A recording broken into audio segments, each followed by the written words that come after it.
अस्सलामु अलैकुम वरहमतुल्लाहि वबरकातुहू। दोस्तों, मैं हूं आपका भाई हाफिज़ गुलाम मुस्तफ़ा सऊदी अरब से। दोस्तों, जो लोग हज पे आना चाहते हैं अल्लाह ताला उनकी मुश्किलात को दूर करे। दोस्तों, सारी तफसील आप लोगों को इस छोटी सी वीडियो के अंदर बताऊंगा। कितनी कोशिश हो रही है, कितनी बाकी है, क्या होने वाला है, कितने घंटों के अंदर ख़बर आएगी। दोस्तों, सारी तफसील आप लोगों को बताने वाला हूं। क्या वज़ीर आज़म भी कोशिश कर रहे हैं, क्या हज कमेटी कोशिश कर रही है, क्या प्राइवेट टूर्स वाले कोशिश कर रहे हैं, कितना मसला बाकी है, क्या सऊदी हुकूमत के लिए अब हाजियों को यहाँ लाना और उनके लिए सारे इंतज़ामात करना मुश्किल है। सारी चीज़ें आप लोगों को के अंदर बताने वाला हूँ। दोस्तों, आपकी दुआएं रंग लाएंगी, बल्कि रंग ले आई हैं। मायूस नहीं होना। सोशल मीडिया से आप लोग बचें, गलत अफवाहों से आप लोग बचें, ना उम्मीदी ना रखें, अल्लाह ताला से उम्मीदें बरकरार रखें। पहले जो हज होते थे उनमें तो ये तरतीब होती थी, जैसे जैसे बुकिंग होती थी वैसे वैसे वीज़े निकलते रहते थे। जी लोग हज से 2 दिन पहले भी यहाँ आते थे।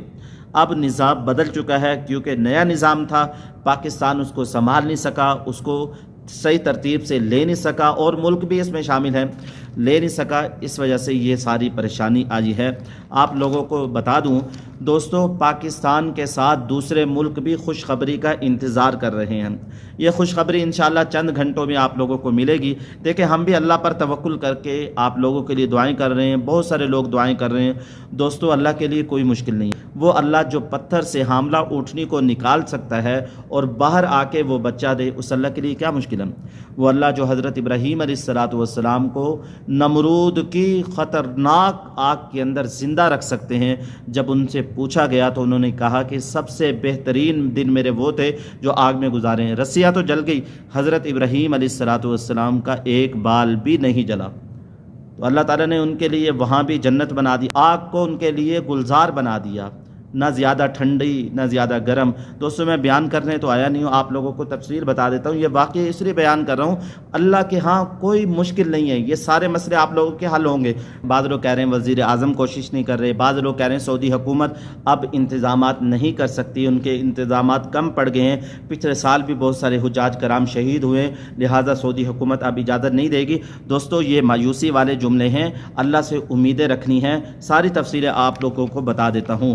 पाकिस्तान के वज़ीर आज़म कितनी कोशिश कर रहे हैं। पाकिस्तानी वज़ीर आज़म शहबाज शरीफ ने जुमा के रोज़ नायब वज़ीर आज़म वज़ीर ख़ारजा इसहाक डार को हिदायत की कि वो पाकिस्तान का निजी हज कोटा बहाल करने के लिए वज़ीर आज़म सऊदी हुकूमत से फ़ौरी राब्ता करें। वज़ीर आज़म साहब ने तो ये कहा है फ़ौरी राब्ता किया जाए मोहम्मद बिन सलमान से और उनसे कहा जाए कि आप हमारे लिए आसानी करें, हमारे साथ रहम करें, हमारे साथ ऐसा मामला न करें, हमें वीज़े दें ताकि हमारे सारे हाजी यहाँ पे आ जाएं। क्या सऊदी हुकूमत सबको हज करवाना चाहती है? क्या सऊदी हुकूमत इसकी इजाज़त देगी? देखिए, सऊदी हुकूमत वो चाहती है सब हाजी आएँ, हमारी लापरवाहियों की वजह से ये सारा मामला हुआ है। अगला सुन लें आप लोग। वज़ीर आज़म हाउस में होने वाले आला सतही इजलास में शहबाज शरीफ ने वज़ीर मजहबी उमूर और निजी टूर ऑपरेटर की जानिब से पाकिस्तान समेत जोन 1 और 2 के हज कोटे की मनसूखी के बारे में बर वक़्त आगाह न करने पर बरहमी का इजहार किया। जब यह मसला बना था, वज़ीर आज़म साहब ने फरमाया कि उस वक़्त तुमने क्यों नहीं हमें बताया, उस वक़्त बताते तो हम फ़ौरन मसला हल कर लेते। शहबाज शरीफ साहब ने यह कहा कि अगर हमें बर वक़्त इतला दी जाती तो वज़ीर आज़म ऑफिस अपना किरदार अदा करता। नाअहली और सुस्ती का मुज़ाहरा करने वालों को बख्शा नहीं जाएगा, तादीबी कार्रवाई की जाएगी। उनको तो बाद में पूछेंगे, उन्होंने फरमाया पहले हम मसला हल कर लें। दोस्तों, कितने बड़े इदारे आप लोगों के लिए काविशें कर रहे हैं ताकि आप लोग यहाँ पर आ जाएं, आप लोग सुनते जाएं। पहला, प्राइम मिनिस्टर साहब भी बहुत कोशिश कर रहे हैं, प्राइम मिनिस्टर साहब, वज़ीर आज़म साहब बहुत कोशिश कर रहे हैं हमारे सारे हाजी जो प्राइवेट टूर से ताल्लुक़ रखते हैं वो सारे के सारे हज पर चले जाएं। दूसरा, एक कमेटी तश्कील दी जा चुकी है जो इसी मेहनत में, इसी काम में लगी हुई है। तीसरा, हज मिनिस्ट्री भी बहुत ज़्यादा कोशिशें कर रही है, हज मिनिस्ट्री भी बहुत ज़्यादा कोशिशें कर रही हैं कि हाजियों को यहाँ पे लाया जाए। चौथा, निजी टूर ऑपरेटर होक चेयरमैन भी इस काम में लगे हुए हैं। 4 बड़े इदारे इस काम के अंदर लगे हुए हैं। दोस्तों, कितने पॉइंट चांसेस हैं ये आप लोगों को बता। दोस्तों, 9.9% چانسز ہیں کہ حجاج کرام انشاءاللہ یہاں آئیں گے۔ دوستو جب بھی ویزا کھلے گا سب سے پہلی خوشخبری پاکستان کو ہی ملے گی۔ سعودی حکومت کے پاکستان کے ساتھ اچھے تعلقات ہیں، سب سے پہلے پاکستان کو ہی انشاءاللہ ویزا ملے گا۔ دوسرا ان لوگوں کو میری طرف سے جواب ہے جو یہ کہہ رہے ہیں کہ سعودی حکومت کے پاس، جیسے کہ پچھلے سال لوگوں نے سعودی حکومت کے خلاف خوب بولا کہ ان کے انتظامات ناقص ہوتے ہیں، ان کے انتظامات اس سال کم پڑ گئے ہیں، ان کے پاس پورے انتظامات نہیں ہیں۔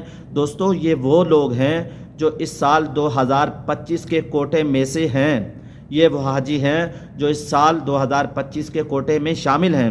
دوستو درمیان میں ایشو کی وجہ سے ڈیڈ لائن کراس کر گئی، پیمنٹ پہنچی نہیں اور پورٹل بند ہو گیا، تو یہ ساری پریشانی ہو گئی۔ دوستو ہم نے کیا کرنا ہے، صلاۃ الحاجت پڑھنی ہے، تلبیہ کی کثرت کرنی ہے، تہجد کے وقت میں اللہ تعالیٰ سے دعائیں مانگنی ہیں، دوسروں کے لیے مانگیں، آپ کا مسئلہ جلدی حل ہو جائے گا، اور صدقہ خیرات جتنا ہو سکے وہ کریں۔ صدقے کی وجہ سے انسان بہت ساری پریشانیوں سے بچ جاتا ہے۔ دعاؤں میں یاد رکھیے گا۔ السلام علیکم ورحمۃ اللہ وبرکاتہ۔